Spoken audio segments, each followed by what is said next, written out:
Namo Buddhaya, Namo Amitabha. Hello everyone. So in our previous episodes, we discussed about the hell realm in detail. But some people may be like, we can't really see the hell realm, we can't really see the angry ghost realm. Do they really exist? So yes, they do exist. Apart from that, the Buddha described them in great details in the sutras. There are also people in our world who have seen or had experience with the underworld. So today, I also like to share two stories from China. I believe these two people are not the only ones. There are also people in our world that have witnessed or have seen or experienced with the underworld. So one is the famous story of Zhang Taiyan. So Zhang Taiyan was a famous Chinese philosopher, and a revolutionary, also a devout Buddhist himself.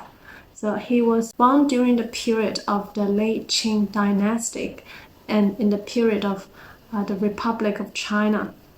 So during that time, because of his outspoken character, he was put into house arrest by Yuan Shikai, who was then the president of the Republic of China. So he put Zhang Taiyan into house arrest at a temple called Longquan in Beijing. And it was during that time his interest in Buddhism really grew. And it was also during his imprisonment that he had an experience of being the judge in the underworld. So what happened was that one night after Zhang Taiyan had dinner, he fell into sleep. And during his sleep, he saw that two ghosts came to pick him up with a sedan chair. And they claimed that Emperor Dongyue invited him. So later we'll learn that Emperor Dongyue also governs the dead. So he can be seen as a judge under the governance of Lord Yama. So in the underworld, there are also many judges in many courts, and not only one court and one judge. Like similar in our world, we have the Supreme Court, the Federal Court, the Magistrates Court, the county courts, which govern different matters. And later we'll also learn that Emperor Dongyue governs the 5 provinces of northern China. So he can be seen as a ghost king that's responsible for this area in the underworld. So after Zhang Taiyan got on the sedan chair, the little ghosts carried the sedan chair like flying, and they arrived at Emperor Dongyue's palace like lightning. And when they arrived at Emperor Dongyue's palace, he was hired as a judge. And ever since then, every evening after he fell asleep, he would go to the underworld. So his consciousness will be transported to the underworld to become judge of the underworld. And after a few months, he became very familiar with the underworld. And one day, Zhang Taiyan thought that the punishments of iron beds and copper pillars in the hell realm are too cruel, and he thought he should abolish those punishments. And he went to Emperor Dongyue and told him about it. Emperor Dongyue just smiled and asked two ghosts to take him to see where the punishments are. So after walking for a while, they arrived at a place, and the two ghosts pointed out to him, these are where the punishments are carried out. And Zhang Taiyan couldn't see anything. And it dawned on him that exactly like what the Buddhist Sutra says, that all these punishments were manifestations of the people's karma, the karma of good and evil. So it was not because other people enforced the punishments on them, but those punishments were really the manifestation of the people's karma. So because Zhang Taiyan did not have that kind of karma, so he couldn't see anything. So after working in the underworld for a few months, Zhang Taiyan also felt quite exhausted. He had to work day and night. So he wrote a resignation letter on a yellow paper and burned it. And after that, the two ghosts did not come to pick him up, so he quit his part-time job in the underworld. Zhang Taiyan's appointment as the judge of the underworld was not revealed to the public when he was alive, but he wrote them down in a private letter where he discussed with a venerable monk at that time. And it was only after he passed when his son-in-law discovered this letter and revealed it to the public. So that's why we know that Zhang Taiyan had worked as a judge in the underworld. And also there is no reason for Zhang Taiyan to lie due to his noble character, and also he did not reveal those letters when he was alive, so it was not like he wanted to seek fame or anything. And Zhang Taiyan was already a very famous philosopher at that time. Another similar account was the story of Lishu. So this also happened during the same period in the late Qing dynasty and into the Republic of China. So Lishu was a politician in the Republic of China and also the director of the Department of Finance of Hubei province. In 1900, when he was 19 years old, he was invited by people in Asian costumes to go to the hell every night to be the judge in the underworld. And later he would even go in the afternoon. So this lasted for about 5 years. And he and his colleague compiled his experience in a book called Questions and Answers in the Underworld. So this book is really interesting and fascinating. It has a lot of knowledge of the underworld, and it's also similar to what the Buddha told us in the Buddhist sutras. So when I have time, I will also translate this book because I think it will really help more people to understand about the underworld better. So I'll just quote directly from this book about his experience. In your early years, you once served as the judge of the underworld, right? Yes, people in the world are very curious when they hear these things, but in my opinion, they are all ordinary things, nothing surprising. When did this happen? It happened in 1900 when I was 19 years old. What position do you hold? It belongs to whose jurisdiction? How many employees do you have? It's under the jurisdiction of Emperor Dongyue, but I have never seen Emperor Dongyue. I only report the results after judging the case. I was the president of the chamber, and there were 4 jurors, and there were countless other ghosts responsible for doing other things. How long have you been the judge of the underworld? Do you go there every day? What places does it govern? I went there every day for 4 to 5 years, and we governed the 5 provinces of North China. Why does the underworld ask you to be the judge? I once asked a colleague to ask the reason. It was said that I was the judge of the underworld a few lifetimes ago. Due to the influence of karma in my previous life, I became the judge of the underworld again in this life. Are there laws in the underworld? How can you judge correctly if you have not studied the laws of the underworld? I don't seem to see any regulations or laws. I just made judgments based on the facts of the case. I can grasp the key points of the case without any consideration at all. The judgment of the underworld is based entirely on the good and evil deeds of a person's life. There are no man-made and ever-changing legal provisions. The standard for good and evil is the 10 good and 10 evil deeds of the body, speech, and mind. This standard is timeless and has never been changed. What cases do you handle? I'm in charge of good and evil cases within 10 months after a person's death. Others are in charge of matters beyond this time. How can ghosts and gods know all the good and evils of humans and record them completely? Ghosts and gods can see things that humans cannot see, hear sounds that humans cannot hear, and can clearly see all the thoughts and behaviors of humans and record them without omission. In addition, ghosts and gods can know the good and evil of a person's behavior and thoughts by looking at the red, yellow, white, and black lights above a person's head. Do criminals also have excuses? Very many. The guilty ghost always tries his best to justify the crime he committed. He will only bow his head and admit guilt when conclusive evidence is presented. I once judged a ghost who had done many evil deeds. This man practiced good deeds on the outside but committed evil secretly. He strongly denied the sins he committed.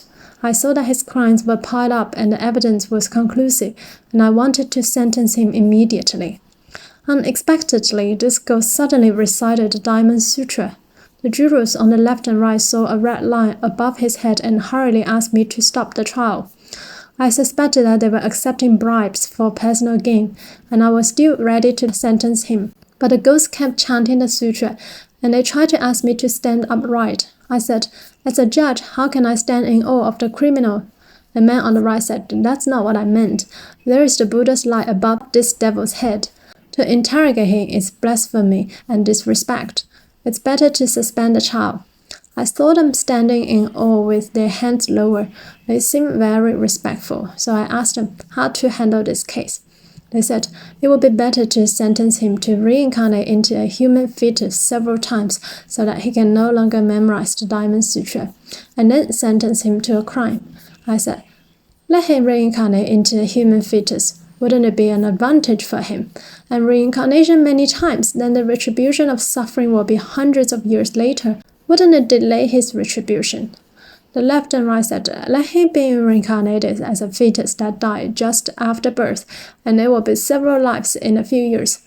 Because the evil karma he has committed has consequences, and the chanting of sutras has its merit, neither of them can be eliminated casually, and there will be no mistakes in receiving retribution separately in the future. I then agreed. After a person dies, is his consciousness as hazy as if in a dream, or is he awake as usual, sober as usual? At what time do you go to the underworld every day, and how long does it take to examine the case? At first, I go to the underworld every night, and later during the day, but only go in the afternoon. I had to go in a sedan chair and go very fast. The trial time is a few hours each time. However, when it comes to complex cases, it sometimes takes several days, but such cases are rare. When you go to the underworld, does your body feel like you're sleeping? When I go to the underworld, my body lies on the bed as if in deep sleep. I don't eat or drink, and I don't feel hungry or thirsty. Sometimes when my consciousness is in the underworld, relatives and friends suddenly come, and it's inconvenient to tell them that I'm in the underworld reviewing cases. So I talk to them with my eyes closed, as if I have not slept well. If the guests ask anything, I can also answer, but I can't ask questions to the guests, and I can't remember what I said to the guests. After returning from the underworld to the human world, do you feel mentally tired? I feel a little tired, as if I haven't slept well. Are drinking water and eating something also done in the underworld? Yes, but I was not allowed to drink water or eat. Are the judges of the underworld paid? Yes, but it was of no use to people, so I didn't receive it. The money and treasures from the underworld are brought back to the human world as papers. How many types of punishments are there in the underworld? There are many types of punishments in the underworld, which are 100 times crueler and more severe than those in the human world. People today will definitely think that the punishments in the underworld are very cruel. Judging from my experience, human beings would rather suffer punishment in the human world than in the underworld. Being tortured in the human world ends when the punishment is over, while in the underworld one will be punished again after being punished. For example, if one kills 10 lives in the human world, he will only suffer one death. In the underworld, he must be tortured 10 times, and after the sentence is over, he will be sentenced to 10 reincarnations, which were all killed by others. As for the punishments such as sawing, grinding knives, and oil pans, they were all real, and the consequences of doing evil were so terrible. Since there is no written law in the underworld, how do you measure the small crimes and heavy crimes? It depends on the motive of his crime and the consequences, weighing the circumstances and judging the severity of the crime and the punishment based on reason. Now use the analogy of theft. If the person who steals is forced to make a living and does not misuse the stolen money, or the person who is stolen is a rich person and the amount stolen is not large, it has no impact on the livelihood of the rich person.